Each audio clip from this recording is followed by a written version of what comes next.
ry tompoko malalo fa nofidinao ho anisany zanakao ao na de tsy mendrika zao ny Jesosy obendra fo mpiandry mahery sambatrao ry tompoko malalo fa nofidinao ho anisany zanakao ao na de tsy mendrika zao ry Jesosy obendra fo mpiandry mahery tsy navelanao latsakandavaka ny fanaiko fanavontanao lay fanaiko zay saika very notapainao lay gadra mafy matotray ka misaotranao ao ry Jesosy fitiavanao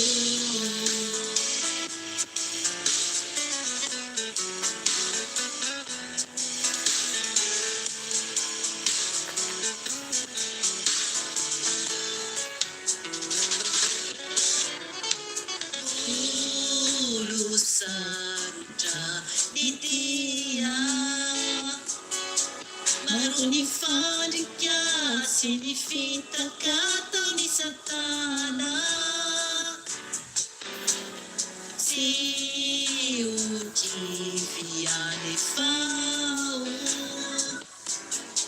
fa nontafinao ilay fanay masina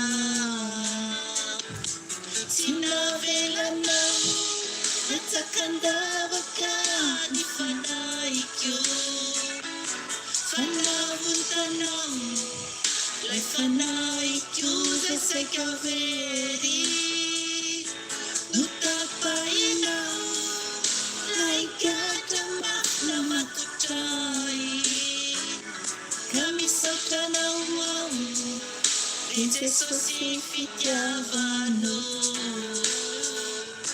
tsy navelanao latsakandavaka ny fanaiko fanavontanao lay fanaiko zay saika very notapainao lay gadra mafy matotray ka misaotranao ao ry Jesosy fitiavanao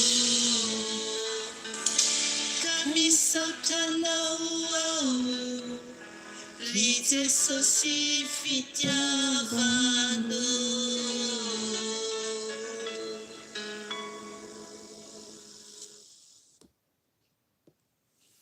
Alleluia, alleluia. Mbola faly miarabanareo eran-tany aho anio alakamisy 5 ny volana septambra 2025. Ry hava malalo amin'ny tompo, raha ianao ny hira teo dia hira manambara ny amin'ny fisaorana an' Jesosy, ny amin'ny fanafahany tompo izany. Satria Jesosy tsy mba mamela antsika ao anaty lavaka Jesosy. Alleluia, alleluia. Raha tena tsapanao ny tonony hira iny hira izay nomeny tompo ay koa izay hira iny hira niraintsika teo iny raha ohatra efa hainao ihany le izy na henonao dia ny tompo nanome ny hira manambara ny amin'ny tsy ambelany tompo antsika ao andavaka izany. Ry havana tena tsapako tamin'ny fiainako tokoa izany, ka enga anie tena ho tsapanao koa amin'ny fiainanao. Ny hira dia vavaka ihany, izany hoe fibebahana ary koa fideranan'Andriamanitra ihany koa ny hira, ary fisaorana ihany koa, ary koa fampaherezana ihany koa, ary indrindra fanomezana voninahitra an'Andriamanitra. Izay ny hira, vavaka avokoa zany izany. Ry havana hivavaka aloha isika, alohan'ny handraisantsika ten'Andriamanitra, ampahirezin'ny fanahy masina antsika anio. Ny ten'Andriamanitra izay nomeny fanahy masina teo dia alohan'iza andray teny zany anokatra baiboly dia efa tsapako zany, tsapan'ny fanahyko fa anambarany amin'ny hoe ho avy Jesosy, ho avy Jesosy. Dia no nanokatra baiboly aho dia tena izay tokoa no nampahafantariny fanahy masina ho entina anio zany. Ao amin'ny Tesalonianina 2:2. Ny titra atao amin'ny baiboliko dia mivaky toy izao anarany Jesosy Tompo hoe mialoha ny fiavian'ny Tompo. Amen.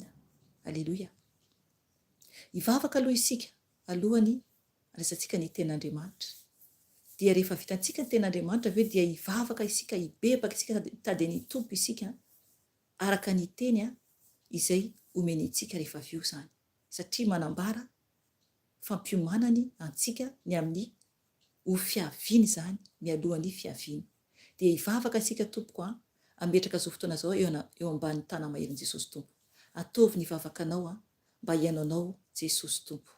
Hiantso azy isika, hidera sady isika alohany indresantsika ten'Andriamanitra mba ampaherentsika tsiraray avy no ny fitiavany antsika.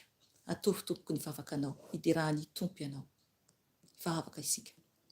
Jesosy Tompo, misaotra mankalaza anao zay. Misaotra Tompo satria no ny fitiavanao Jesosy no mbola ahafahanay Jesosy mivory toy izao Jesosy amin'izao andro alina mangina izao. Jesosy Tompo, mankasitraka kafenao anao, midera anao, mankalaza anao Jesosy amin'izao andro alina mangina izao. Jesosy io, mangataka ny fanatrehanao zay Jesosy oky anao Tompo hanatrika anay tsiraray avy amin'ny toerana izay misy anay Jesosy. Naiza Tompo misy ny zanakanao Jesosy amin'izao andro alina izao, na koa après-midi any amin'ny toerana misy azy, na koa maraina Jesosy na amin'ny fotoana Tompo izay iainony izao vavaka fiambinana alina izao Jesosy. Dia oky anao Tompo hanatrika azy Jesosy. Jesosy, mangataka aminao Tompo hanatrika anay tsiraray avy eto. Ianao no membonahitra Jesosy, ianao no deraina Jesosy, ianao Tompo no tadiavinay Jesosy andro aman'alina, satria Jesosy teo any an-danitra izay, teo any an-danitra izay Jesosy malalao. Ka mangataka Jesosy ny fanatrehanao. Oky ianao Tompo no ampiteny eto. Oky ianao Jesosy no anokatra koa ny masom-panahy tsiraray avy any amin'ny toerana misy anazy, ary koa ny sofiny tsiraray avy mba tena hiaino tokoa izy ireo. Oky ianao nadio ny sofiny tsiraray avy Jesosy mba hiaino tsara alalan'ny teninao, hiambina Jesosy. Tompo malalao, oky anao Jesosy hiaro anay tsiraray avy raha koa eo ambanin'ny tana mairana zao Jesosy malala. Kenao Tompo efa niteny roainy devoly. Ka miaranao Jesosy Nazareta no andidiko sy andro hafa asa matasarana rehetra Jesosy izay mitady elingelina amin'izao andro alina izao. Mialy ianareo tsy manan-kely anay fa dorana amin'ny rano Jesosy dia veran-davakely lasanao ry Satana any ny plasinao. Sy ny devoly ratsy rehetra dia tsisy ambinina fa fondroraina amin'ny rano Jesosy izany. Tsy manan-kely aminareo fa resy ianareo. Potena amin'ny rano Jesosy. Davakinely ny plasinao ry Satana, davakinely ny plasinao Lucifera dia potena amin'ny rano Jesosy ianao. Tsy manan-kely anay, tsy manam-pafana anay, miala amin'ny ankohonanay, miala amin'ny tenanay dia davakinely ny plasinao. Miala amin'izao fivoriana zao ianao, tsy manan-kely aminay ianao Beelzeboba, dorana amin'ny rano Jesosy, ravana amin'ny rano Jesosy, potena amin'ny rano Jesosy, davakinely ny plasinareo. Miala ianareo. Ny devoly fampatoriana rehetra dia potena amin'ny rano Jesosy, atsipina davakinely. Devoly mitoromasom-pana rehetra potena amin'ny rano Jesosy, atsipina davakinely any plasareo Jesosy Nazareta. Tsy manan-kely aminay ianareo. Ny fanafiana vavalotra amin'ny alalan'ny écran dia potena amin'ny rano Jesosy, ravana amin'ny rano Jesosy dia atsipina davakinely ianareo. Tsy manan-kely aminay. Fa ny ranao Tompo ny andrakotra Jesosy zao écran zao. Ranao Tompo oka ny andrakonay tsiraray avy koa Jesosy amin'ny toerana izay misy anay. Tompo, oka ianao Tompo ampiratra ny masom-panahy tsiraray avy ka tena hifoha. Oka Jesosy ianao no hitady-dalana anay eto Jesosy. Ampahafantatra anay Tompo zava-miafina indray Jesosy satria ho avy ianao. Ho avy ianao Jesosy. Ka foazy Jesosy ny fananay, foazy ny fananay Jesosy izay matory. Oka ianao amoa zanakao tsiraray avy. Ka mitenena Tompo fa izay dia mpiainy fotsiny ihany. Jesosy io. Oka ianao fanahy masina hiteny amin'ny alalako. Ianao ilay fanahy iray. Oka ianao hiteny amin'ny alalako. Oka koa ianao ampiaino ny sofiny zanakao tsiraray avy. Oka ny fanahy tsiraray avy foa fanahy masina ka mitenena ianao.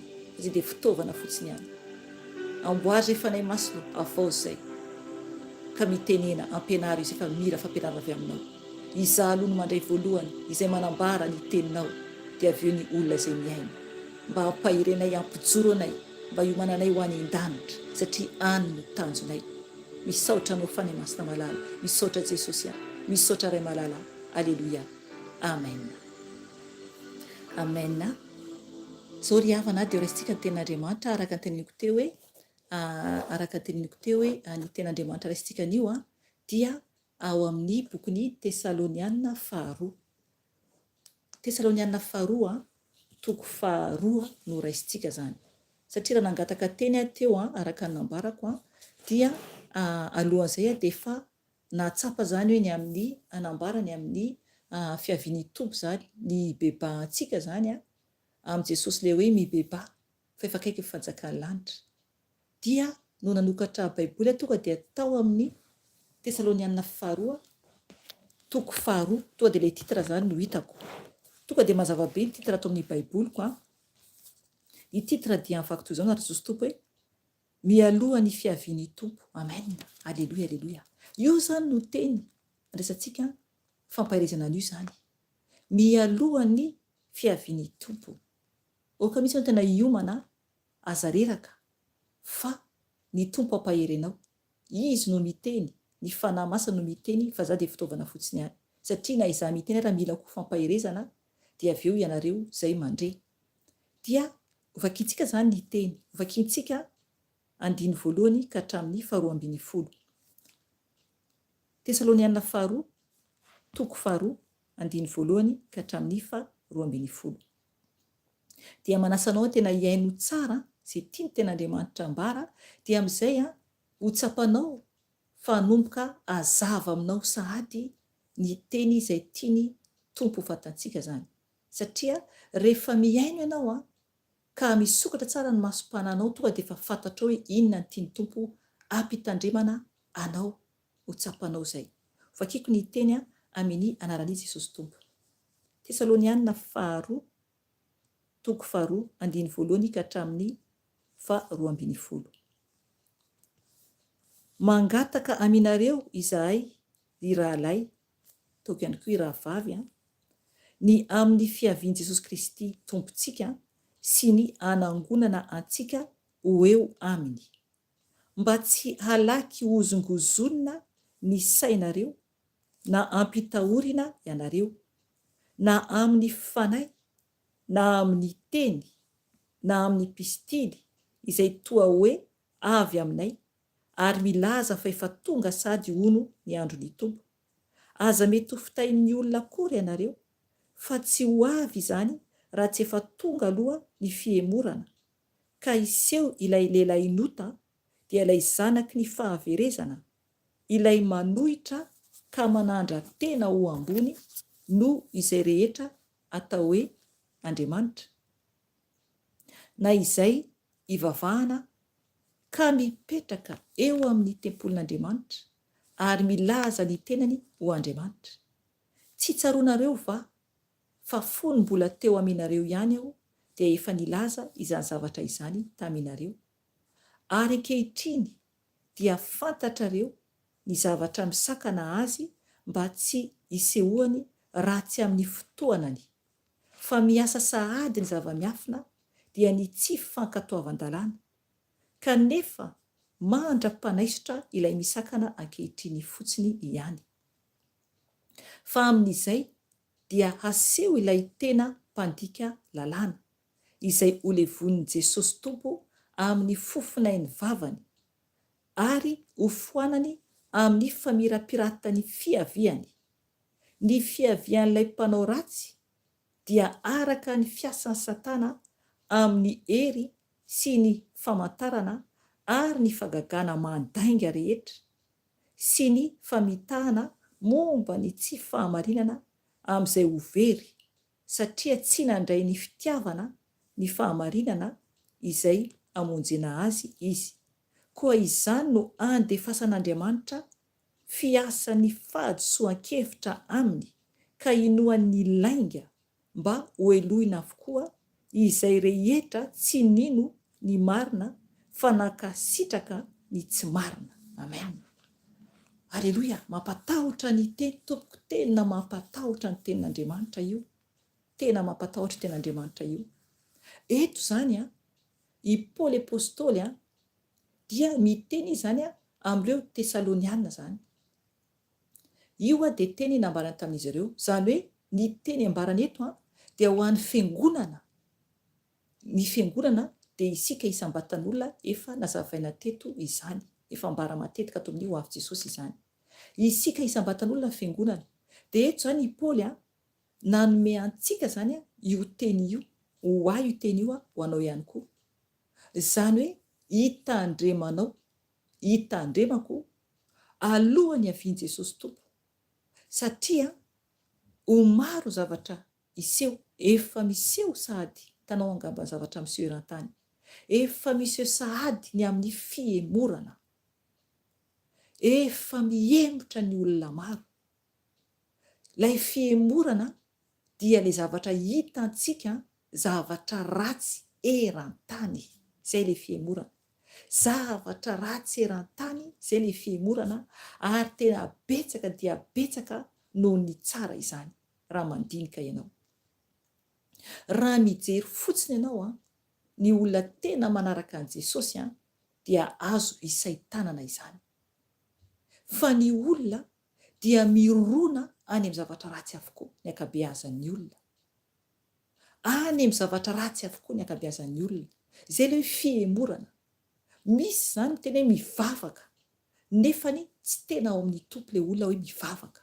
Fa vavany fotsiny no miteny ary fombafomba fotsiny nefa izy tsy ao amin'ny tompo. Izay ilay fiemorana. Efa ao anatin'ny fiemorana zao isika zao. Efa anatin'ny fiemorana zao isika zao. Mazava be ny tenin'Andriamanitra hoe mialoha ny fiavian'ny tompo. Izay ny titira anaty baiboly ato. Mialoha ny fiavian'ny tompo zany dia tena mila antsika mitandrina mafy, efa tonga amin'izany fotoana izany tsika izao. Ry havana, tsy haiko ianao na ohatra fa ny zavatra miseho eran-tany anie dia efa mazava, efa akaiky Jesosy, mazava be. Mazava be fa efa akaiky Jesosy. Efa miseho avokoa ny zavatra maro ao anaty baiboly. Maro be zavatra efa miseho eran-tany. Efa manomboka manomana mihitsy ny amin'ny atongavalay antikristy zao tontolo izao. Amen.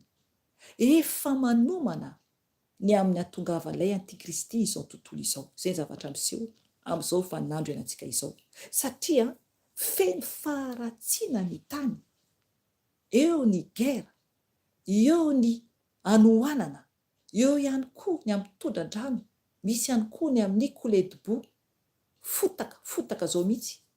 Eo ihany koa ny amin'ny volcan, eo ihany koa ny amin'ny zavatra maro isan-karazany, ny haitany, ny hafanana tsy takatreverina, ny ady etseroa, ny fitiavan-tenan'olombelona efa tsy voatery intsony, ny fitenena andratsy, ny fomba fanao marikoriko rehetra dia efa hita eto amin'ity ambony tany ity.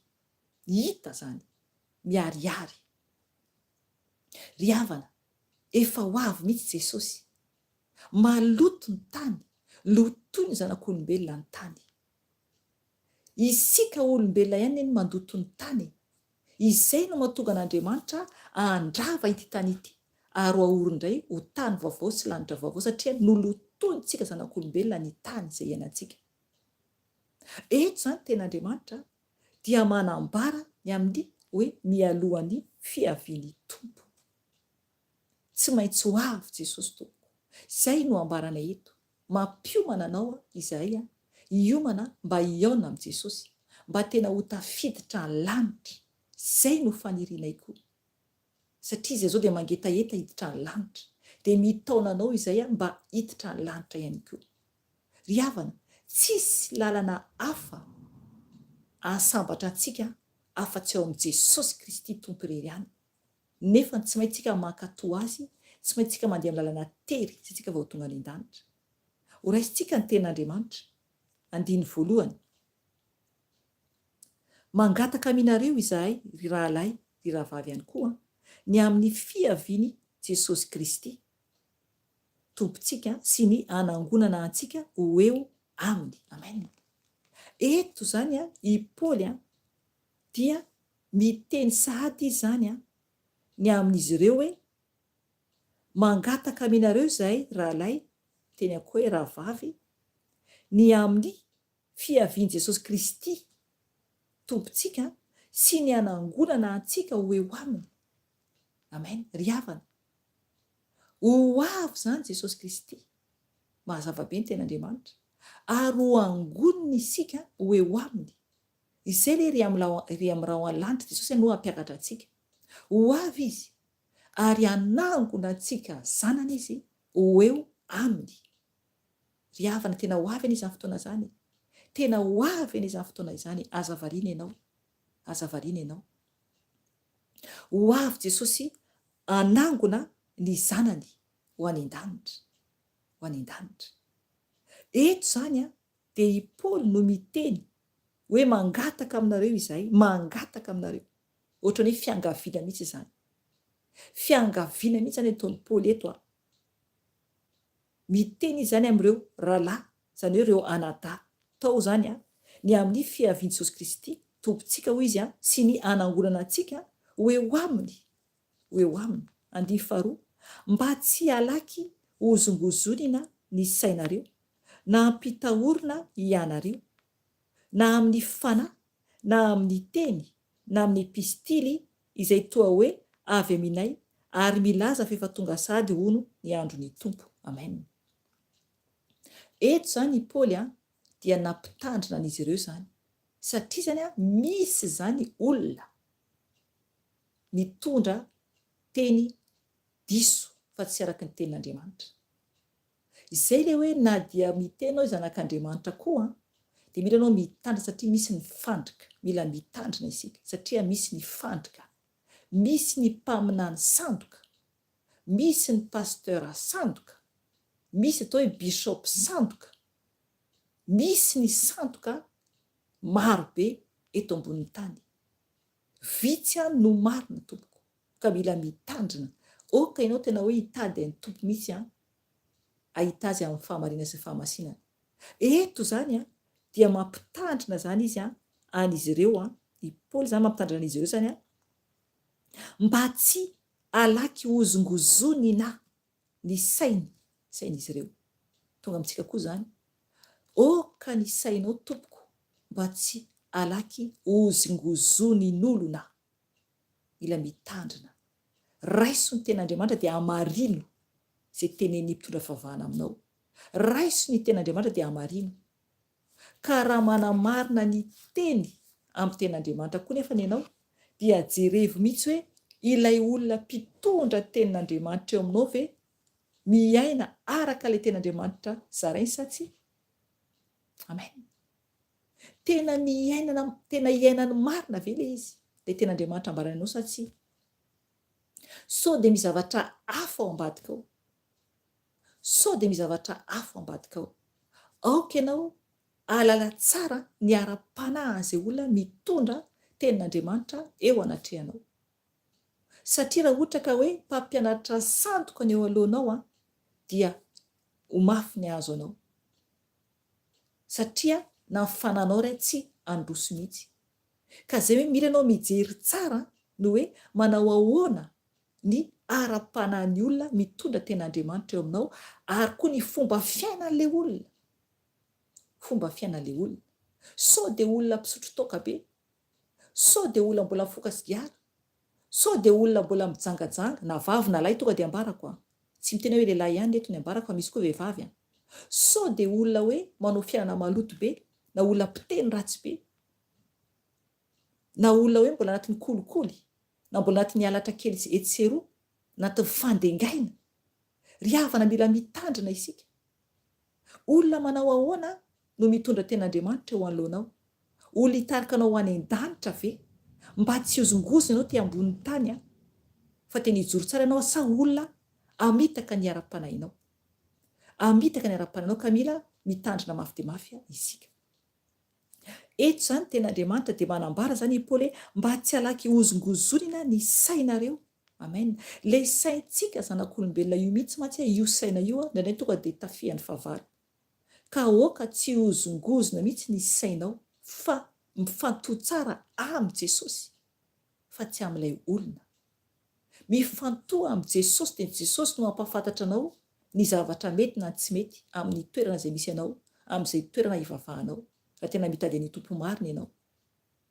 Ny tompo mampafantatra anao na marina na tsy marina zavatra arahinao. Dia andininy faharoa ihany hoe na ampitahorina ianareo.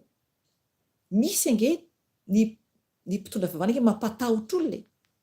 Mampatahotra raha tsy manao an'izao ianao raha tsotra tsy manome vola ohatr'izao nareo dia ho very. Na hoe tsy maintsy mandoa nareo, tsy maintsy mandoa an'ity vola ty. Raha tsy izany ho very ny fanahinareo. Ry havana, mitandrema tompoko. Aza mba manaiky ampitahory ny olombelona amin'ny hoe tsy maintsy ataonao ty dia zay ianao vao mahazo lanitra. Tsisy an'izany na ny ten'Andriamanitra hoe mameza anao vola izao dia tafiditra any an-danitra ianao. Mitandrema tompoko ny amin'ny hoe fitahiana na hoe prospérité.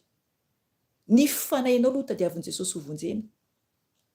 Tiany tompo vonjena ianao, izay no voalohany indrindra tiany tompo hamonjena anao. Raha tsy manana ny omena moa ianao, tompo anie mahita tompo mahita. Ka ahoana ny hoe anaonao foana ianao anomezana vola ho an'ilay fiangonana nefa tsisy akory anatin'ny paosinao. Na ny sakafonao raha tsisy akory sakafo hohaninao sy ny ankonanao. Dia mila mitandrina ianao. Satria ny fanahintsika aloha no fanatitra voalohany eo anatin'Andriamanitra, fanahintsika, ny tenantsika, ny tenanao aloha. Dia rehefa misy kosa aminao dia manome ny tompo ianao, tompo no mahita ny eo am-pelatananao satria izy ihany no manome. Tompo ihany no manome, tsisy antsika na dia kely ety ambony tany. Tizako ny ten'Andriamanitra. Na ampitahorina ianareo, na amin'ny fanahy, na amin'ny teny. Hitanareo izany? Mila mitandrina.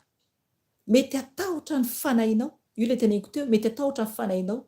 Hoe ho very any amin'ny elo zany. Satria hoe tsy maintsy mandoa an'izao amin'ilay fiangonana, tsy maintsy manao an'izao amin'ilay fiangonana. Ry havana, ny fanahinao aloha ho lain'i Jesosy.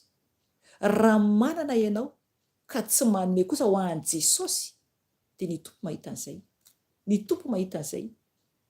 Ny tompo no mahafantatra an'izay. Dia toizako ihany ny teny hoe amin'ny teny na amin'ny epistily izay toa hoe avy aminay ary milaza fa efa tonga sahady hono ny andron'ny tompo. Amen.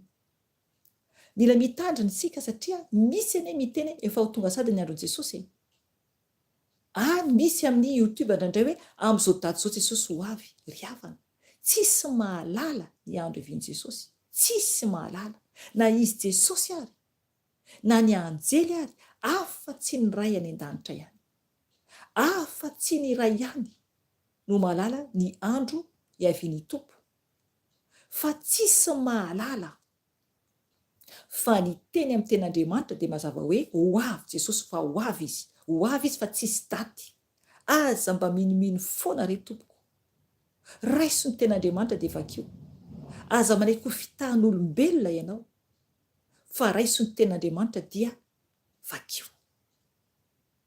Ary nareo mahatsapa tsara fa ny amin'ny faminaniana na amin'ny nofina fahitana izay ambarako ho ato dia tsy miteny daty mihitsy ahako, na miteny andro, na miteny volana, na miteny taona. Fa indraindray hoe à peu près no teneniko hoe angambany eo amin'izao. Fa tsy miteny daty ahako, na miteny andro, na miteny volana. Fa ny tompo no mahalala ny fotoana izay omeny ampisehoany ny zavatra rehetra izay ambarany. Jesosy no tompony fotoana rehetra. Ka aza mba minomino tenin'olona hoe amin'izao andro izao ny farahandro. Ry havana, mitandrema tompoko. Efa tonga ny fiemorana. Betsaka ny olona latsaka anatin'ny fiemorana satria manantena ny tenin'olona nefa ny diso fanantenana voafitaka. Dia maro olona tsy te hivavaka intsony satria voafitaka ny maro. Voafitaka ny maro. Andiny fahatelo. Aza mety ho fitahin'ny olona akory ianareo fa tsy ho avy izany raha tsy efa tonga aloha ny fiemorana ka iseho ilay lehilahy nota dia ilay zanaky ny fahaverezana. Amen. Hatreo aloha. Hitanareo izany? Tsy ho avy mihitsy aloha Jesosy raha tsy efa iseho ilay antikristy. Io ilay lehilahy inota io, ilay antikristy izay ambara ao boky ny apokalipsy. Io lehilahy inota io ilay hitoetra ao amin'ny 3e temple ao Jerosalema. Io ilay hiteny hoe izy no Andriamanitra. Io dia ny fanahy Satana mihitsy no ao anatiny. Fanahy Satana mihitsy no anatin'io olona io. Dia amin'izay fotoana izay isika mahafantatra, isika izay mijoro tsara mahafantatra hoe iny fampotra ilay antikristy. Io fa tonga ilay izy. Amin'ny fotoana ahafantarantsika eo izy dia tonga amin'izay Jesosy. Ho avy amin'izay tompam-piakatra antsika. Satria mazava be ny ten'Andriamanitra ho vakiantsika rehefa avy eo. Vakiantsika rehefa avy eo. 4 averiko 7 dia amin'izay fandray tsara ilay ten'Andriamanitra. Aza mety ho fitahin'ny olona akory ianareo fa tsy ho avy izany raha tsy efa tonga aloha ny fiemorana ka iseho ilay lehilahy inota dia ilay zanak'ny fahaverezana. Ilay manohitra ka manandra tena ho ambony noho izay rehetra atao hoe Andriamanitra na izay hivavahana ka mipetraka eo amin'ny tempolin'Andriamanitra ary milaza ny tenany ho Andriamanitra. Amen. Hitanareo sa izay ilay izy. Io lehilahy ho avy io dia ny momba ny tenany manontolo atsasany dia any Satana. Satana ny ao anatiny. Io no ilay lehibeany amin'ny faharatsiana rehetra. Izy ilay hiteny hoe izy ny Andriamanitra. Izy ilay anamboaran'izy ireo ilay 3e temple. Satria ny jiosy fantatsika tsara ny amin'izy ireo dia mbola tsy tonga tety Jesosy. Dia mbola miandry izy ireo ny Jesosyn'izy ireo. Satria tsy mino Jesosy tsika tsina zareo. Tsy mino Jesosy tompo ilay tena Andriamanitra zareo. Dia heverin'izy ireo fa mbola ho avy Jesosy nefa efa lasa any an-danitra Jesosy. Dia izay mpandainga sy izay no ho avy amitaka an'izy ireo. Ary tena Satana mihitsy no ao anatiny. Izay rehefa tsy mino an'Andriamanitra, izay rehefa tsy mino Jesosy, dia ny fahavalo mihitsy no tena hoe anjaka napotika tanteraka. Dia izay no hitoetra amin'ilay 3e temple izay ho amboarin'izy ireo ao Jerosalema. Izay no mahatonga ny kotana eran-tany amin'izao raha mahita ianareo. Jereo zavatra miseho any Jerosalema. Maro be zavatra efa miseho amin'ny fanomanana tsikelikely an'io zavatra io satria raha mijery amin'ny YouTube ianao dia efa ao avokoa ny fitaovana rehetra tahaka tamin'ny androny any amin'ny andro zanak'Israely. Efa ao avokoa ny fitaovana rehetra ny amin'ilay hoe hiavian'io olona io. Anamboaran'izy ireo toerana toy ny amin'ny trano Solomona hoe hipetrahan'io devoly mihitsy moa izany ilay izy. Io fanaratsy io ao amin'ilay toerana hoe temple toy ny tranon'Andriamanitra. Nefany io no andravarava ao. Ary anapotika ety ambonin'ny tany. Ry havana, manandra tena izy io araka ten'Andriamanitra eto ary mihevitra izy fa ambony noho Andriamanitra. Ary izy no hoe hipetraka eo amin'ny tempolin'Andriamanitra. Zavatra iseho araka ny ten'Andriamanitra 7 dia tsy maintsy tonga aloha ny fiemorana araka nambarako teo. Efa miseho izany ankehitriny, efa maro be zavatra miseho. Dia izay vao hivoaka io antikristia io. 5 tsika izao. Tsy tsaroanareo fa fonombola teo aminareo ihany aho dia efa nilaza izany zavatra izany taminareo. I Paoly izany no miteny eto. Ary ankehitriny dia fantatrareo ny zavatra misakana azy mba tsy hisehoany raha tsy amin'ny fotoanany. Amen hatreo aloha. Eto izany i Paoly dia mampitandrina izy izany, nampitandrina tsy fampasela izy, nampitandrina izy izany an'ireo mpianatra ny tao Tesalonianina. Dia ny teny nambarany eto dia nambarany tsara hoe tsy fantatrareo fa fonombola teo aminareo ihany aho dia efa nilaza izany zavatra izany taminareo, fa niteneny izany izay zavatra izay. Dia hozy izy hoe ary ankehitriny dia fantatrareo ny zavatra misakana azy mba tsy hisehoany raha tsy amin'ny fotoanany.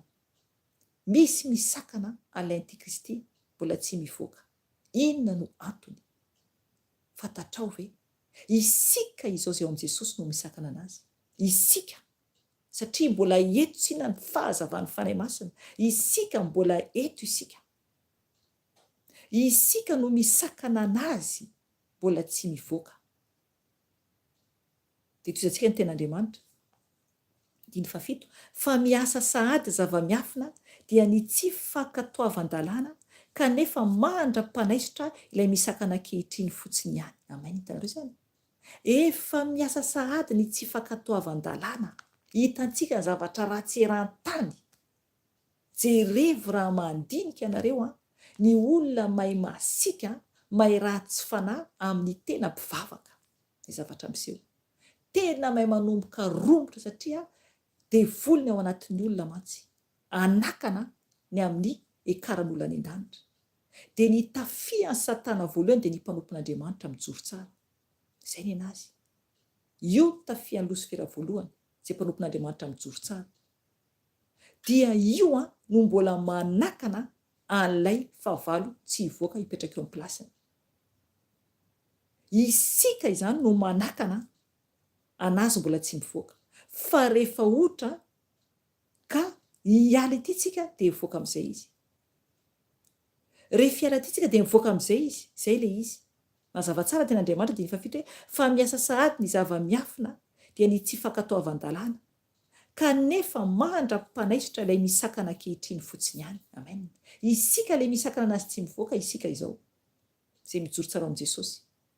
Fa rehefa avy eo dia ho libra izy ampijaly zanak'olombelona izay tavela eto. Izay tonga amin'ilay fotoana ilay hoe ho avy amin'izay ny amin'ny 666. Ho avy amin'izay ny fanenjehana ety ambony tany ity fotra tafakatra isika. Amen. Engany ho tafakatra manaova amen ianao dia na dia hoe tsy mare anao ary ako amin'ny toerana misy anao manaova amen ianao. Engany mba ho tafakatra any an-danitra. Satria raha tsy tafakatra isika dia tena ataony azalambo ety ambony tany ity. Tena ny kristiana izay tavela ety no tena hoe enjehany, ampijaliany ary tena zava-doza no misy eo. Zava-doza no misy eo.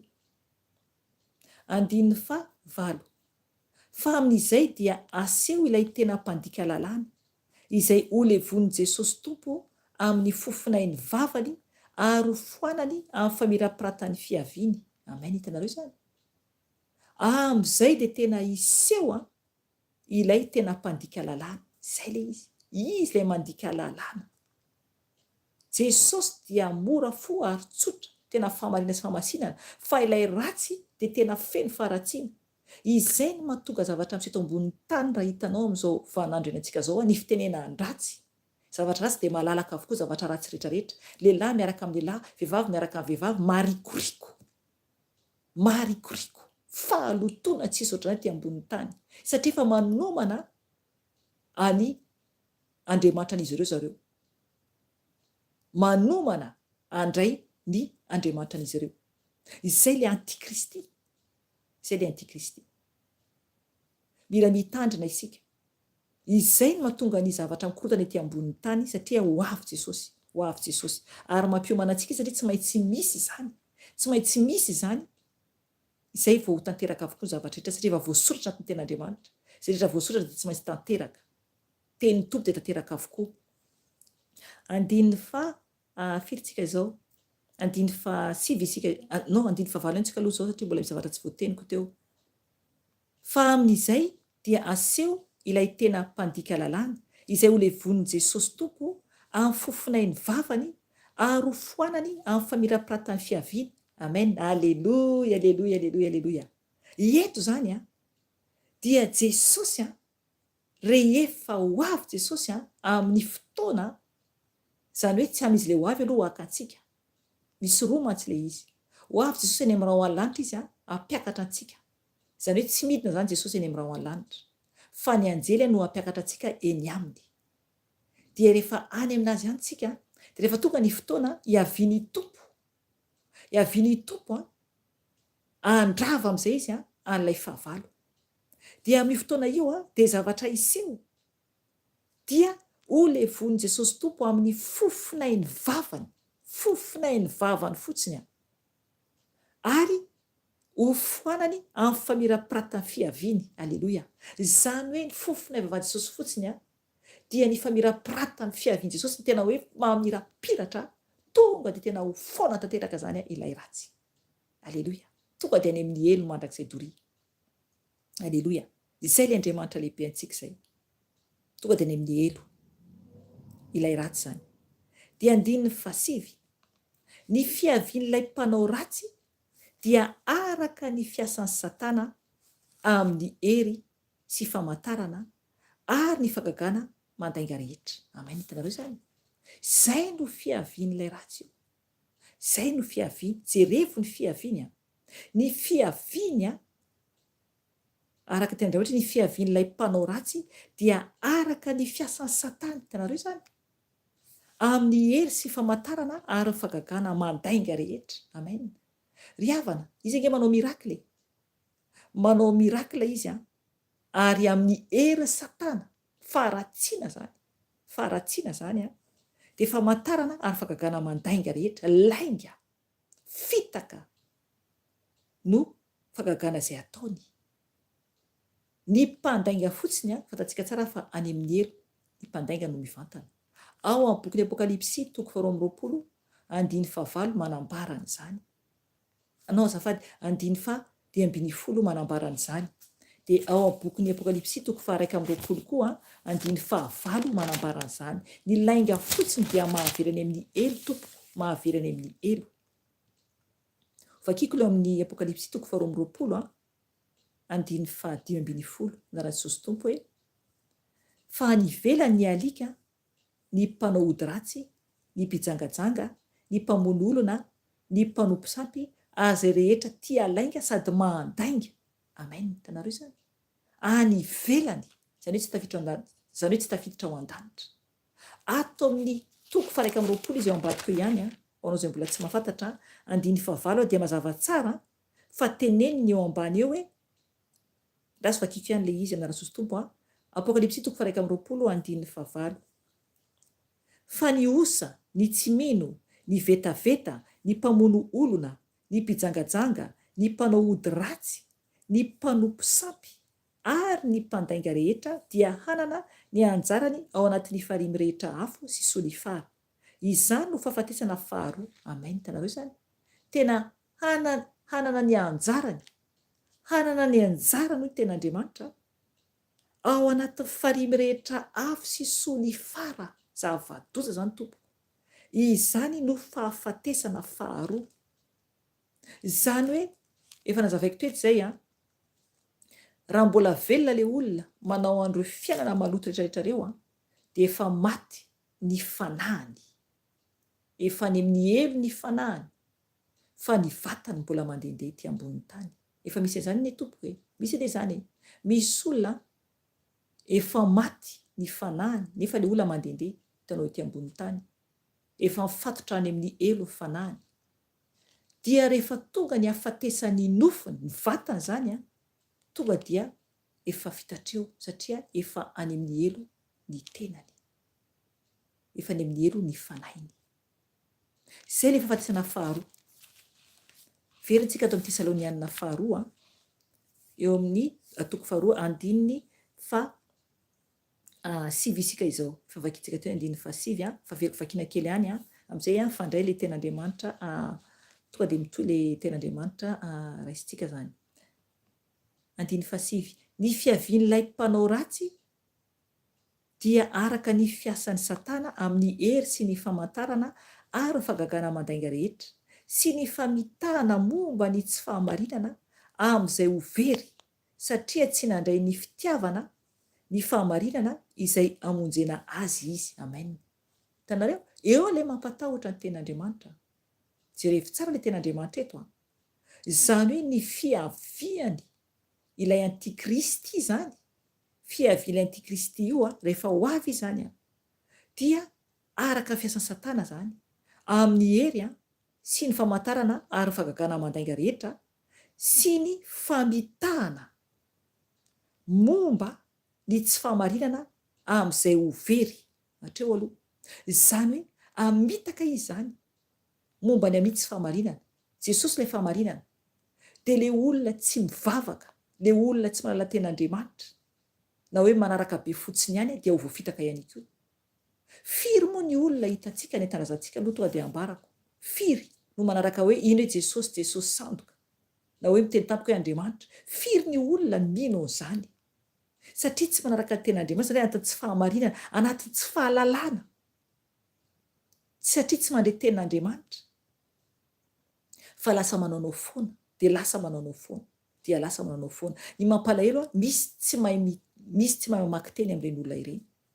Engany ianao ka tena hoe anatona olona mahay mamaky teny dia mba hoe afaka manampy anao izay olona hoe hitanao hoe mivavaka amin'ny fahamarinana. Dia amin'izay mihaino ten'Andriamanitra ianao anatin'ny Baiboly amin'ny fahamarinana ten'Andriamanitra. Dia eto izany io antikristy rehefa ho avy izy dia araka fiasan'ny Satana, araka ny teneniko teo hoe amin'ny hery sy ny famantarana ary ny fahagagana mandainga rehetra sy ny famitahana momba ny tsy fahamarinana amin'izay ho very, satria tsy nandray ny fitiavana ny fahamarinana izay amonjena azy izy. Amen. Ny olona izay tsy nandray an'i Jesosy ho tompo sy mpamonjy, Jesosy ilay lalana sy fahamarinana ary fiainana, Jesosy ilay fitiavana tokana, izy ilay alfa sy omega, izy ilay fiandohana ary fiafarana. Dia izay olona tsy manana an'i Jesosy, tsy nandeha amin'ny fahamarinana, mila mandeha marina koa, mila mandeha marina koa, mandeha amin'ny hitsiny, amin'ny rariny sy hitsiny, izay ilay fahamarinana. Manaraka an'i Jesosy tsara mihitsy izany dia izay olona izany tsy nanao an'izay dia ho voafitaka ilay antikristy dia ho very mazava be ten'Andriamanitra, satria tena ambara mihitsy hoe sy ny famitahana momba ny tsy fahamarinana amin'izay ho very, satria tsy nandray ny fitiavana ny fahamarinana izay amonjena azy izy. Amen. Jesosy ilay tonga amonjy antsika, nefa raha ohatra ilay olona tsy mety mandray an'i Jesosy na ohatra ianao ihany koa mbola misalasala ianao, tsy mety ianao miova fa alohanao foana hoe mbola tsy zao aloha fotoana dia mety ho voafitaka koa ianao, ho very koa fanahinao. Mila tena mifoy isika fa ho avy Jesosy. 1:10 koa izany no andefasan'Andriamanitra fiasan'ny fahadison-kevitra aminy ka inoan'ny lainga. Amen. Ry havana mampatahotra ny ten'Andriamanitra. Andriamanitra mihitsy izany eto no andefa fiasan'ny fahadison-kevitra aminy, tena fahadison-kevitra mihitsy anatin'ilay olona izany ka inoan'ny lainga. Oh Seigneur, lasa mino lainga ilay olona dia very ny fanahy, very ny fanahy. Tsapako malahelo mihitsy ny fanahy masina eto, eno ny fanahiko, malahelo mihitsy ny fanahy masina satria maro ny olona tena hoe mino lainga dia very ny fanahy, very ny fanahy. Engany itsika ka tena hibebaka ka tena hijoro tsara mba tsy anatin'ny hiemotra, aza miemotra tompo fa mijoro mantroa ny an-danitra. Dia hoy ny 2:12 hoe mba ho eloina avokoa izay rehetra tsy nino ny marina fa nankasitraka ny tsy marina. Amen. Ry havana, mba ho eloina avokoa, mba ho eloina avokoa hoy ny ten'Andriamanitra izay rehetra tsy nino ny marina fa nankasitraka ny tsy marina. Ry havana, so sanatrika anatiny tsy mino ny marina ianao, so tsy nino ny marina ianao fa nankasitraka ny tsy marina. Zava-doza ny ho avy, zava-doza ny ho avy tompoko, ka mila mitandrina mafy dia mafy isika, mila mitandrina mafy dia mafy isika ka okintsika tena hoe hijoro tsara, oka isika hijoro tsara. Ho vakiantsika amin'izay ny 17:20 ka hatramin'ny 17:20 dia ambarako kely izay tia ny fanahy masina ambara amintsika eo. 17:20 ka hatramin'ny 17:20. Ny titra dia tonga dia mazava be hoe efa nifidy anareo Andriamanitra tomoera tsara. Nifidy ianao Andriamanitra, nifidy ahy Andriamanitra dia mitomoera tsara amin'i Jesosy. Vakiako ny teny dia okanao hifantoka tsara, dia okanao hiomana hivavaka rehefa avy eo. fa tsy maintsy misaotra an'Andriamanitra mandrakariva ny aminareo izahay, ry rahalahy, ry rahavavy, ranadahy, malala ny tompo, satria Andriamanitra efa nifidy anareo hatramin'ny voalohany mba hahazo famonjena amin'ny fanamasinany fanahy sy ny finoana ny marina ianareo, sady ho amin'izany koa no niantsoany anareo tamin'ny filazantsara torianay mba hahazahoanareo ny voninahitry Jesosy Kristy tompontsika. Koa tomoera tsara rahalahy, rahavavy, ranadahy, dia azony ny fampianarana natolotra izay nampianarina anareo, na tamin'ny teninao, na tamin'ny teninay, na tamin'ny epistilinay.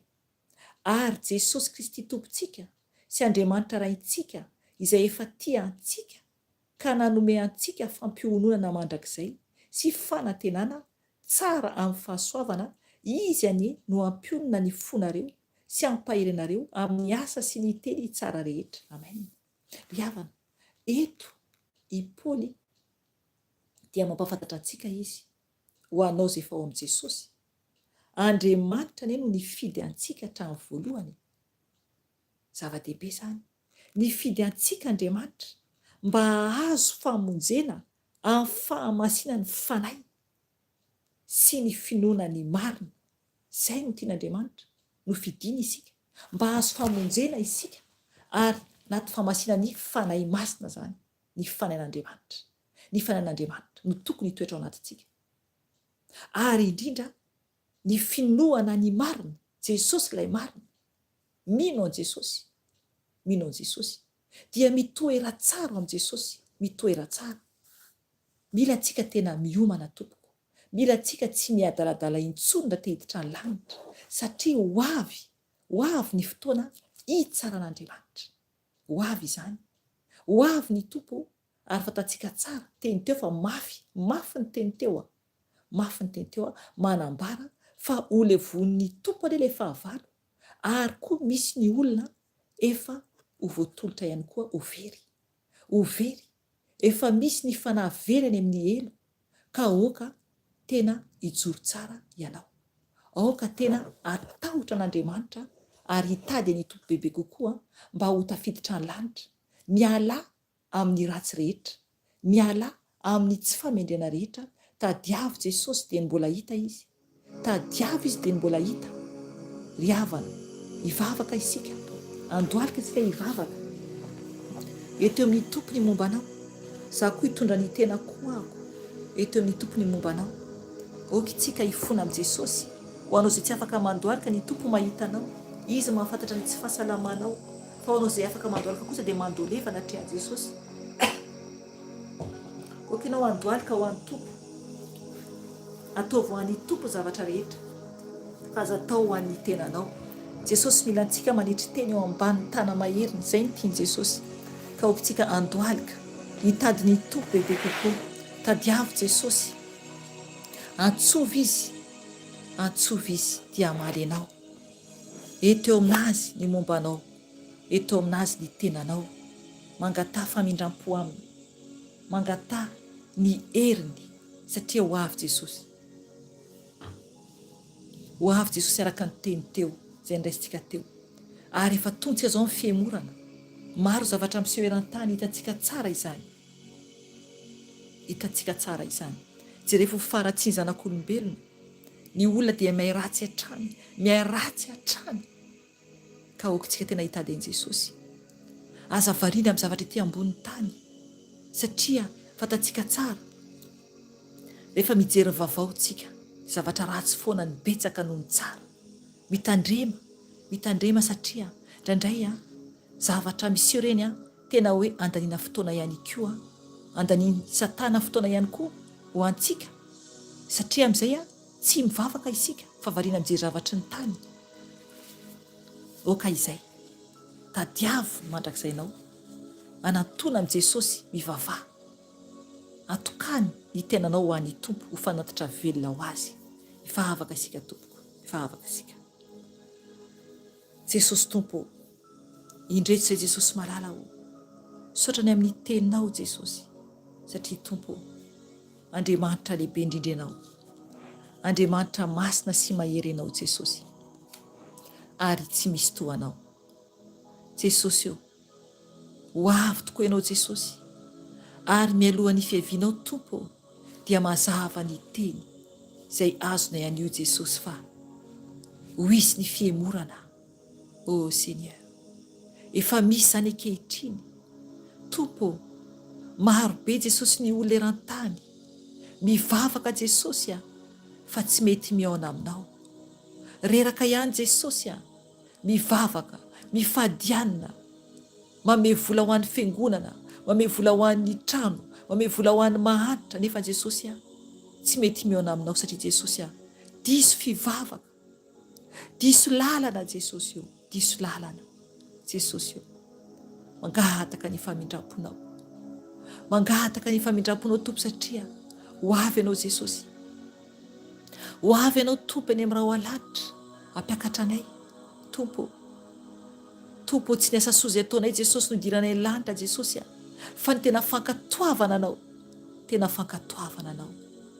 Maro Jesosy ny tsy mahafantatra an'izany, maro Tompo ny jaham-bara-panahy, ka lasa mananao foana Jesosy, lasa diso fanantenana Jesosy ka miemotra.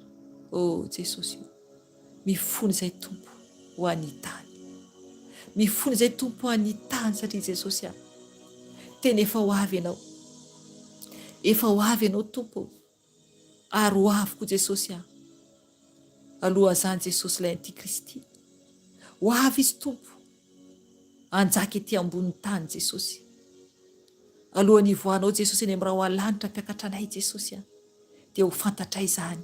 O Seigneur, raha mbola velona izay, raha mbola velona izay Tompo, dia fantatra hoe fa tonga tokoa ilay izy, ka kely sady ho avy ianao hampiakatra anay Jesosy io.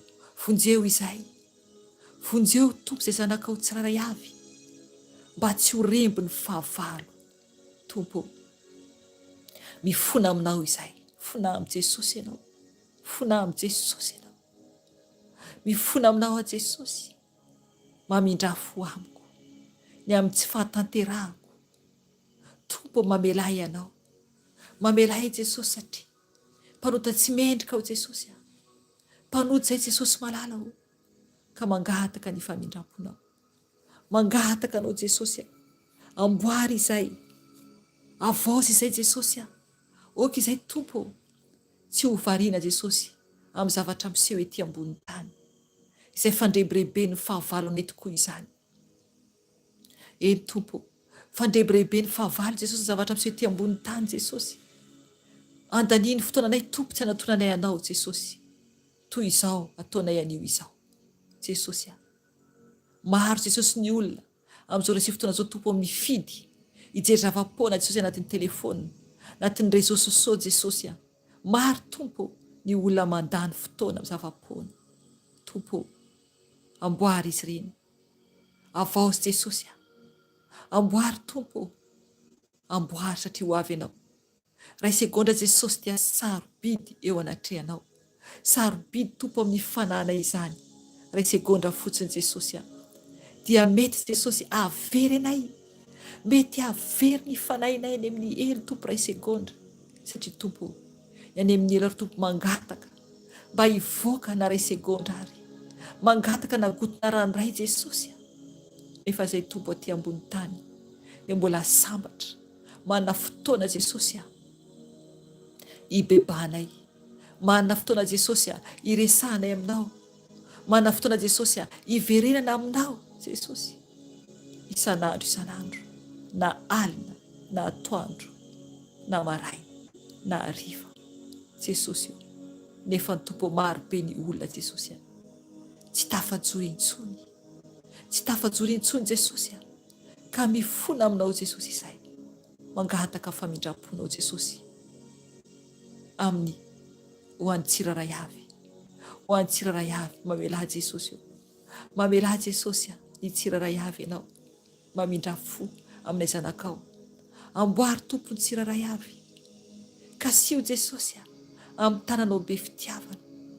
Amboary Jesosy zanakao izay miembotra Jesosy, ampivereno aminao Jesosy, ampiverenao aminao Jesosy io, mangataka aminao aho. Mibebaka Tompo ho andreo izay reraka, maro tompony reraka Jesosy, mitady ianao fatratra. Tompo, tafinirinao.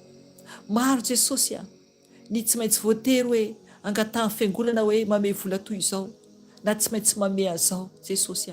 Ampaheresy Tompo izay olona Jesosy mijaly toy izany, satria Tompo matoa anatin'ny vavaka izany fanahy masina dia anao no mitarika ny amin'ny fibebahana eto.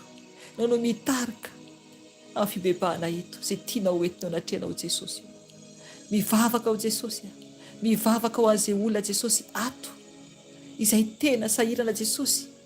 Nefa Tompo, ny fiangonana izay vavahany mangataka foana isam-bolana hoe tsy maintsy mandoa an'izao, tsy maintsy mandoa an'izao Jesosy io. Mangataka ny famindramponao, mangataka ny famindramponao Jesosy. Ampaheresy Jesosy izay reraka, izay manomboka miemotra Jesosy, satria Tompo tonga ny fiemorana. Jesosy malala ao, ianao no mpamonjy, ianao lehibe indrindra Jesosy, ka mampivoaka ianao Tompo ampahery ny zanakao izay reraka. Jesosy Tompo, mifona koa Jesosy amin'ny tsy famendreko rehetra, mamela ny heliko ianao, mamela ny fahadisoka ianao, mamela ny fisainako ianao Jesosy. Diovy ny saiko Jesosy mba ho toy ny sainao. Diovy ny sainay Tompo mba ho toy ny fisainao Jesosy. Diovy ny sainay tsiraray avy Jesosy, mba tena ankatoanao, mba tena hitady ianao Jesosy, dia mbola hita ianao.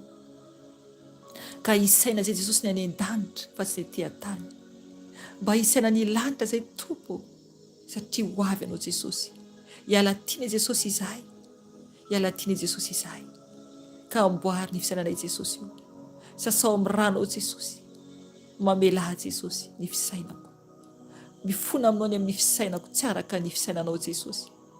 Mifona anao Jesosy, mamindra fo amiko ianao, mamindra fo aminay ianao izay mibebaka Jesosy amin'izao ora sy fotoana izao Jesosy io. Mifona koa Jesosy amin'ny fijerinay, ny amin'ny masonay Jesosy, ny amin'ny fijerinay Tompo, mamindra fo amin'izay jama. Fa ho anay izay manamaso Jesosy, mifona aminay Jesosy, mifona aminao izay Jesosy, satria Tompo, ny fijerinay Jesosy zanak'olombelona, ao Jesosy ny fijery miavinavina, ao Jesosy ny fijery fitsaratsarana, ao Jesosy ny fijery mandany fotoana amin'ny zava-poana Jesosy. Mifona Jesosy io, mifona Jesosy amin'ny masonay, mifona Tompo. Alao Jesosy ny kirana amin'ny masonay, alao ny kirana amin'ny masonay Jesosy, izay manakona anay Tompo tsy ahitanay ny fahalebiazanao, izay manakona anay Tompo tsy ahitanay ny fitiavanao Tompo. Milanao Jesosy anadio ny masonay, diovy Jesosy ny masonay Jesosy, mba hadio eo anatrehanao, mba hadio eo anatrehanao Jesosy. Sasao amin'ny rano soa ny masonay, sasao amin'ny rano soa ny masonay Jesosy, mba hadio, mamindra fo aminay, mamindra fo aminay Jesosy. Ny maso adaladala rehetra Jesosy, ny fijery adaladala rehetra Jesosy malala, diovy Tompo ny masonay Jesosy. Sasao amin'ny rano, sasao amin'ny rano Jesosy, mba hadio Jesosy ny fijerinay, mba ho fijery endry Jesosy, fa tsy fijery toy ny adala Jesosy. Sasao amin'ny rano Jesosy ny masonay, sasao amin'ny rano Jesosy ny masonay Jesosy malala, milanao izahay Tompo. Zay renesy ny sofinay, zay renesy ny sofinay Jesosy malala ho mifonana aminao, mifona aminao Jesosy, zay enonay tsara ka ny sitraponao. Diovy Jesosy ny sofinay Jesosy, ny amin'ny iran'izao tontolo izao zay eno ny sofinay. Diovy Jesosy ny sofinay Jesosy, ny amin'ny teny Jesosy, tsy mendrika zay enonay Jesosy eo. Mifona aminao Jesosy, mifona aminao Jesosy. Tompo, sasao ny sofinay, mba hadio eo anatrehanao. Sasao ny sofinay Jesosy, mba hiaino zava-tsoa mandrakariva eo aminao. Dia ny fiainan-danitra izany, fa tsy zava-poana amin'ny tany. Sasao ny sofinay Tompo, mamindra fo aminay ianao, mamindra fo aminay ianao Jesosy malala, ny vavanay Jesosy, diovy ny vavanay Jesosy amin'ny rano soa, diovy ny vavanay Tompo amin'ny rano soa. Sasao Jesosy ny vavanay, mba haizanay Jesosy miteny araka sitraponao. Sasao amranao tompony lelanay ny molotra Jesosy mba tsy teny fitaka ary mba tsy teniteny foana ifonina aminao Jesosy fona aminao Jesosy ny amin'ny fiteny tsy mendrika rehetra, ny amin'ny fiteny tsy araka sitraponao. Sasao Jesosy ny vavanay ny molotray Jesosy ny lelanay amin'ny rano soa, amin'ny rano soa. Tompo mamindra fo aminay, mamela ny elokay Jesosy, milanao fatratra izay. Tompo malalao, oka ny vavanay tompo hitezava-tsoa mandrakariva satria Jesosy ianao Jesosy nameny vavanay tompo hiderananao, ankalazananao, anandratananao Jesosy anaovana asa soa Jesosy, teny fitiavana taka ny fitiavanao, anomponanao Jesosy. Diovy Jesosy ny vavanay tsiraray avy, mibebay ianao raha ohatra masika fiteny ianao, mibebay ianao raha ohatra olona masika fiteny ianao, mibebay ianao satria tsy vava nomen'Andriamanitra izany, tsy fiteny nomen'Andriamanitra izany raha olona masika ianao, mibebay ianao. Ovay ny fiteninao manomboka anio, mibebay ianao raha olona masika ianao, mibebay ianao. Tokony alefaka ohatra ny tompo isika tsiraray avy, tokony alefaka ohatra ny tompo isika tsiraray avy. Ny fahavalo no masika fa Jesosy tsy masika. Ka mibebay ianao, mibebay ianao mangata amin'ny tompo, anovan'ny fiteninao, anovan'ny fiteninao. Mibebay ianao, bebay ianao tompoko raha masika fitenenao. Dia aza manao izany intsony, aza manao izany intsony. Tompo, sasao maranao Jesosy ny vavan'ny olona tsiraray avy izay mibebaka aminao Jesosy, izay mangataka aminao tompo amin'ny fahasikana rehefa miteny. Ireo izay masika amin'ny zanany, ireo izay masika amin'ny vadiny, ireo izay masika amin'ny olona mpiara-miasa, ireo izay masika amin'ny olona izay fantany. Tompo malalao, mamindra fo ianao amin'izy ireo, mamindra fo amin'izy ireo ianao Jesosy malalao raha hibebaka aminao izy. Jesosy mamindra fo ianao amin'izy ireo. Eo koa ianao raha zanaka ianao ka mamalivaly ny reninao na ny rainao na izay zokonao, dia mibebay ianao, mibebay ianao amboary ny fiteninao. Na mamaly olona ny ampiasana koa ianao ohatra, raha miteny masika ianao na mizana amin'iza, dia mibebay ianao, mibebay ianao fa tsy ekeny tompo izany. Ho anao izay misotro toaka toy ny matsapa eto, ho izay misotro toaka manainga tavoangy, sotronao amin'ny vavanao, maloto ny vavanao, maloto natria ny tompo ny vavanao. Ka mibebay ianao, mibebay ianao. Na ianao mandray botay ara, dia ny tananao efa maloto, tananao efa maloto, ka mibebay ianao.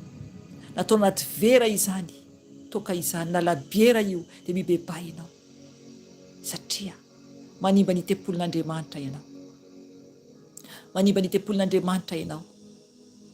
Ka mangata famindrapo amin'i Jesosy, mangata famindrapo amin'i Jesosy. Ho anao izay mifoka sigara, ho anao izay mifoka sigara, mandoro ny tempolin'Andriamanitra ianao, mandoro ny tempolin'Andriamanitra ianao. Dia ny tenanao izany, ny tenanao izany, ny tenanao izany. Toy ny afo sady no foanao, afo no foanao, dia manimba ny poumon anao, manimba ny poumon anao, dia may ny afo ianao, may ny afo sady ianao, manimba ny poumon anao. Ny toka dia mandoro koa ny tempolin'Andriamanitra, toy ny asidra ny toka any amin'ny elo. Ranona afo no sotrono any amin'ny elo raha misotro toka ianao, raha misotro toka ianao. Raha mifoka sigara ianao, dia toy ny setroka izany, toy ny setroka izany. Efa afo ny foanao, afo ny foanao. Ka mibebay ianao, mibebay ianao. Araka ny ten'Andriamanitra izay manimba ny tempolin'Andriamanitra, dia hosombany Andriamanitra ihany koa, hosombany ihany koa. Ka aoka tsy hanimba ny tempolin'Andriamanitra ianao. Ny fitenenan-dratsy, ny fasikana izay evoaka amin'ny vavanao, dia Satana no tompony izany fa tsy Andriamanitra izany. Izy dia ratsy fanahy, mpampijaly, ary mpiteny zava-poana. Ka ny vavanao mila anao mibebaka, mila anao mibebaka miala amin'izany.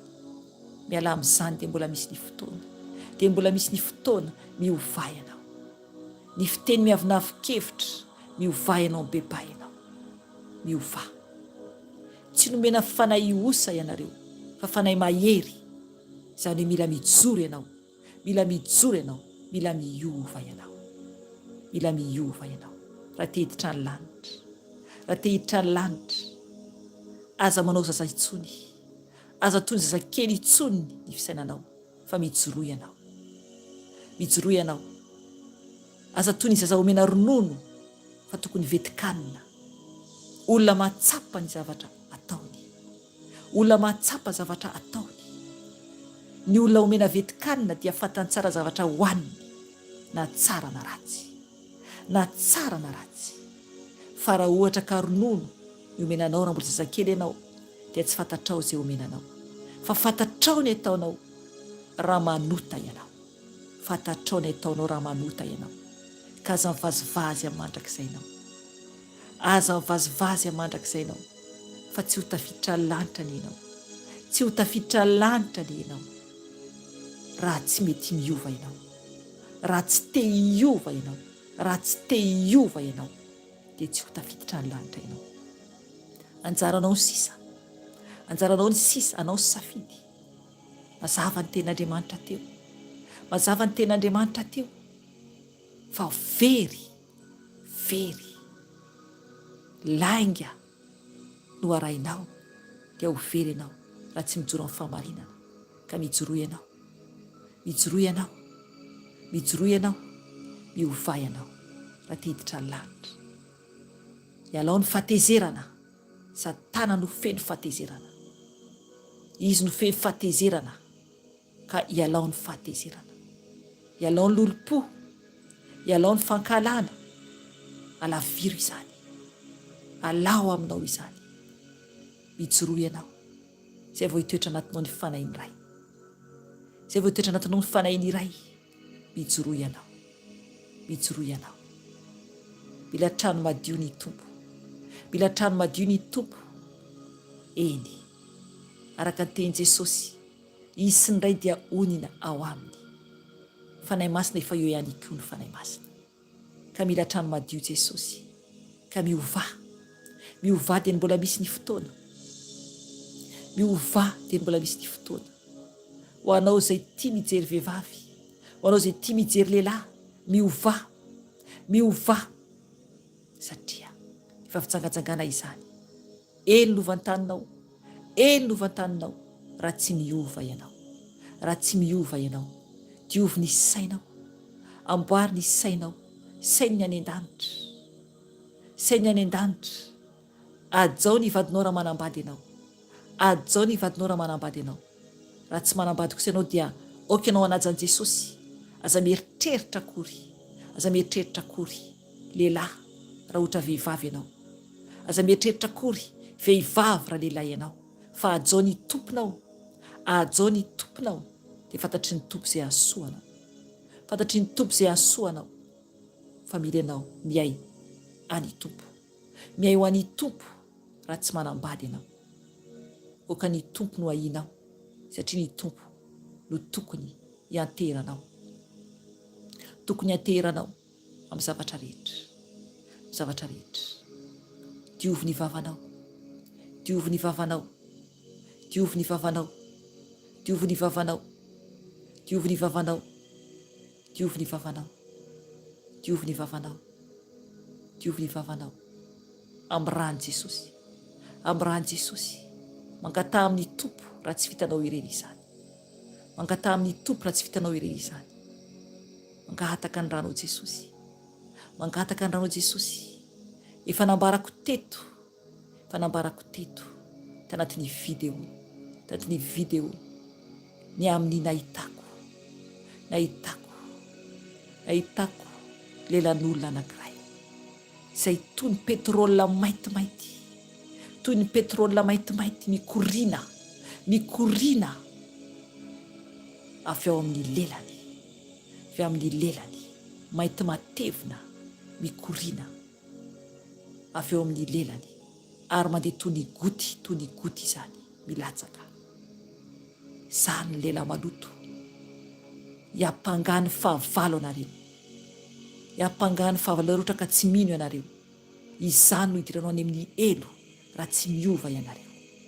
Raha tsy miova ianareo. Izay ny ara-panahy ny amin'ny lela mpiteniteny foana, ny amin'ny lela feno faharatsiana, ny amin'ny lela feno faharatsiana. Eo ny koa ny témoignage izay nisy olona anankiray, ny vavany, hitany, ny hiny, ny voaka ary misy nify izany. Hitany izany, ny voaka avy eo amin'ny vavany. Izany ny vavany menarana izany, ny amin'ny fifosana sy ny teny ratsy rehetra, teny maloto rehetra. Izany ny ara-panahy. Ka miova ianareo, fa izany tondra anareo any amin'ny elo raha tsy mibebaka ianareo, raha tsy miova ianareo. Diovy ny vavanareo, diovy ny lelanareo, mifoaza ianareo. Mifoaza ianareo fa ho avy Jesosy. Ho avy Jesosy. Ho avy Jesosy. Jesosy io. Diovy amin'ny ranao ny lelako. Diovy ny lelako Tompo. Diovy ny vavako Jesosy. Diovy ny molotro. Diovy ny molotro Jesosy amin'ny afonao. Diovy ny molotro Jesosy amin'ny ranao Jesosy. Sasao amin'ny ranao Jesosy ny lelako, ny molotro, ny vavako Jesosy. Diovy aho Jesosy. Diovy mba hadio Jesosy ny vavako, ny lelako. Ifonako aminao Tompo, izay rehetra tsy mendrika rehetra Tompo, ny amin'ny tenina voakako. Fona aminao Jesosy. Sasao Jesosy ny vavako, ny lelako.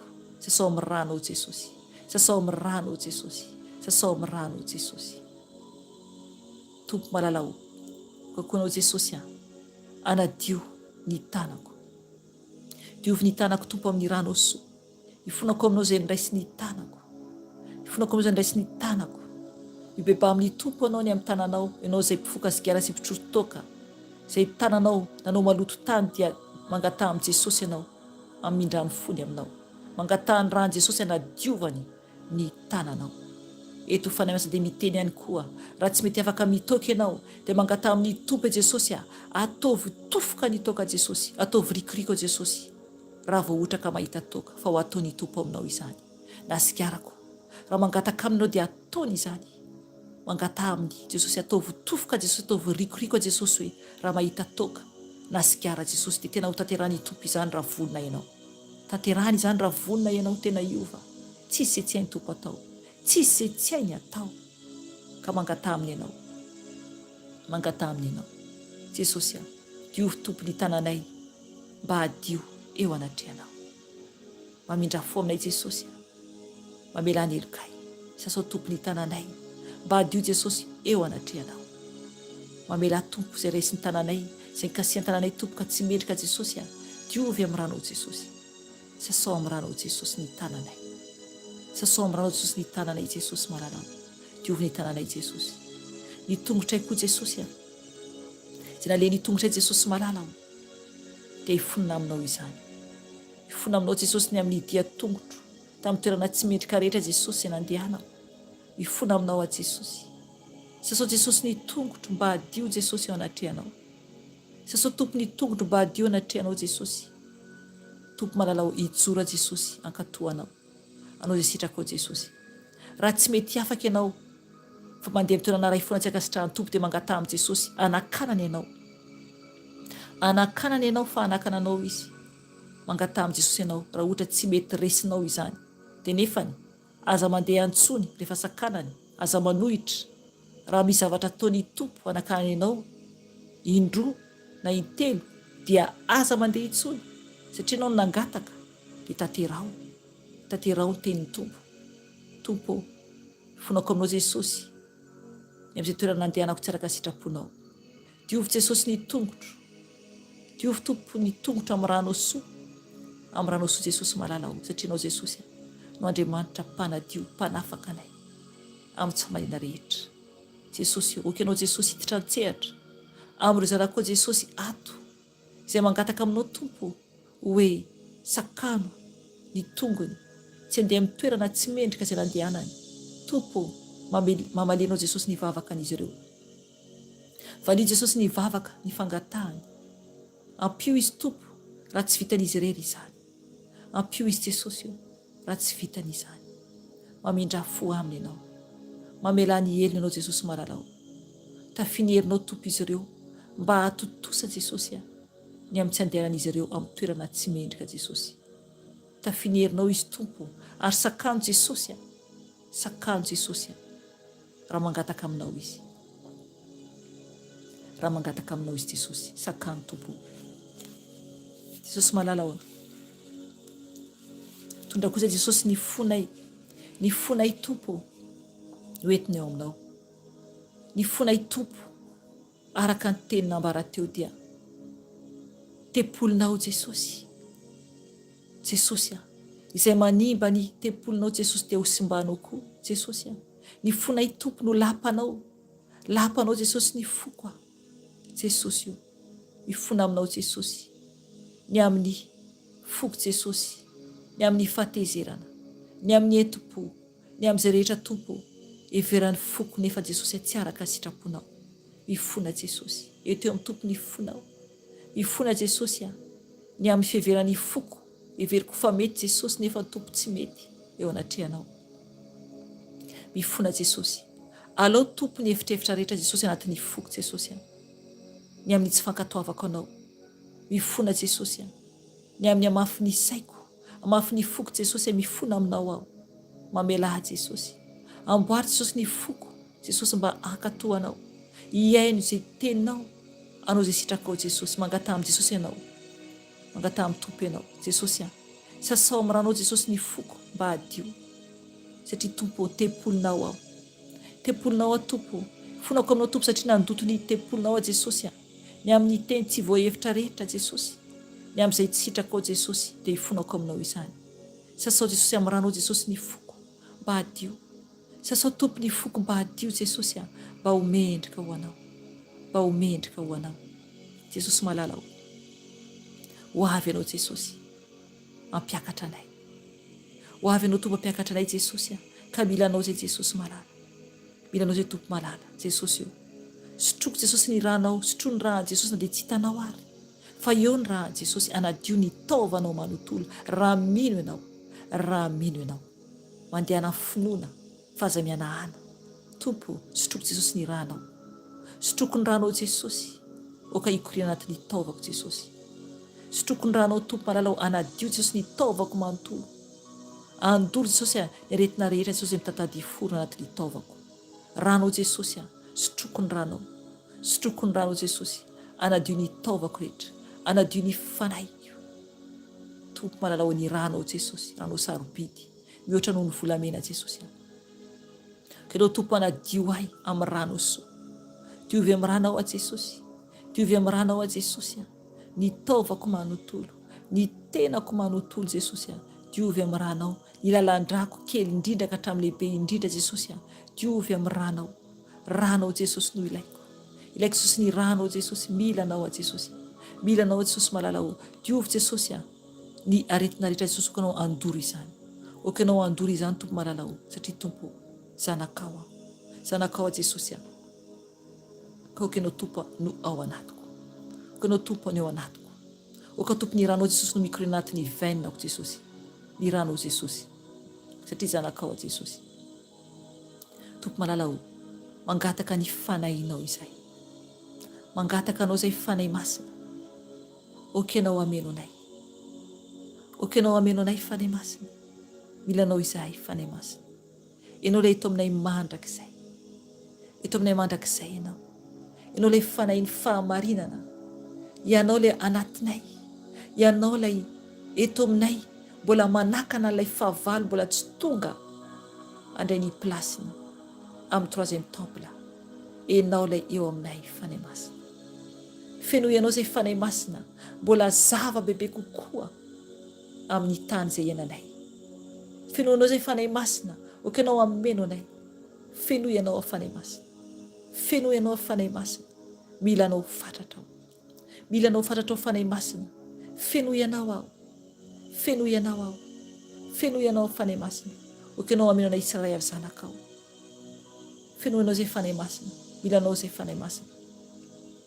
feno ianao izay fanay masina, feno mitafitafy izay, fanay fiton'Andriamanitra velonao, milanao izay, milanao izay fanay masina, okanao ameno anay, okanao ameno anay, okanao ameno anay, okanao ameno anay, okanao ameno anay fanay masina, feno ianao izay fanay masina, feno ianao afanay masina, mankataha fanay masina ianao, mankataha aminy ianao mba ameno anao izy, milanao afanay masina, milanao afanay masina, feno ianao afanay masina, feno ianao afanay masina, okanao ameno ay mitafitafy, okanao ameno mitafitafy fanay masina, tafio ny herinao aho, tafio ny herinao aho, ianao ilay fanay fiton'Andriamanitra velona, okanao ameno anay, ka misaotranao fanay masina.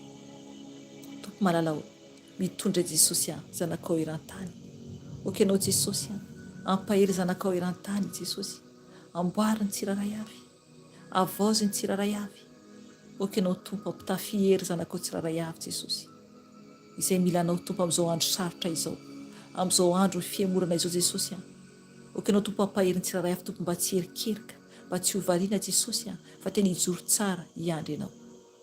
Tompo hivavaka izay Jesosy ho an'i Madagasikara, hitanao Tompo zavatra miseho an-tandrazanay Jesosy malala aho, okanao Tompo hiditra antsehatra Jesosy aho, anova Jesosy aho, ny olona tsiraray avy Jesosy, mba hitady anao bebe kokoa Jesosy malala aho, mamindra fo Jesosy amin'ny Madagasikara ianao, mamindra fo mitandrazanay Tompo malala aho, milanao izay, milanao Jesosy nitandrazanay, mangataka aminao Jesosy, amboary ny tsiraray avy isam-batan'olona, manomboka hatrany amin'ny mpitondra ka hatrany amin'ny kely indrindra Jesosy, milanao Jesosy izay, Tompo ho any amin'iza moa izay ratsy ho any aminao, ho any amin'iza moa izay ratsy ho any aminao Jesosy malala aho, mankasitraka Jesosy ny amin'ny fotoana teto, misaotra anao, mitera mankalaza anao, Tompo apetraka aminao Tompo izao andro alina mangina izao, Tompo okanao Tompo hiaro anay tsiraray avy, eo koa Tompo ny amin'ny andro efa atoandro na maraina any amin'ny toeran-kafa Jesosy aho, okanao hiaro zanakao tsiraray avy eran-tany, ka misaotranao Jesosy satria Andriamanitra velona sy mahery ianao, ary tsisy toanao, mankasitraka Jesosy ny amin'ny fitiavan-dehibe, ny amin'ny famonjenao, ary ny hery Jesosy avy aminao, ny voninahitra ho anao Jesosy malala aho, mankasitraka anao, misaotra ray, manaja ray, midera ray, manome voninahitra anao, satria tsisy toanao.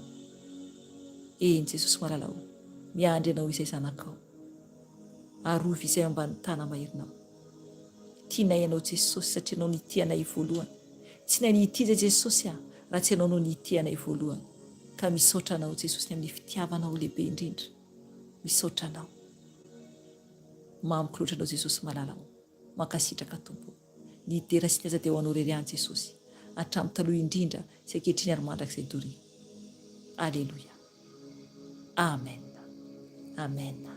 Aleluia. Sotran'i Jesosy tsika ny amin'ny fotoanan'io a, voninahitra ho azy, dera ho azy. Izay tompoko fa dia mahireza daholo a, dia samy mijoro tsara, araka ny teny voambara teo hoe tsy nomen'Andriamanitra fanay osa isika fa fanay mahery no nomeny antsika, ka mijoro tsara tompoko. Tadiavo bebe kokoa Jesosy a, ary miova tanteraka dia ho faly aminao ny Tompo. Izay dia mametraka veloma aminareo sako a, dia amin'ny sabata indray tsika miona eto a, sabata amin'ny 7 ora alina aty Eropa, dia amin'ny 7 ora alina any Madagasikara izany. Izay dia tahiny Tompo daholo eo veloma indray tompoko. Amen.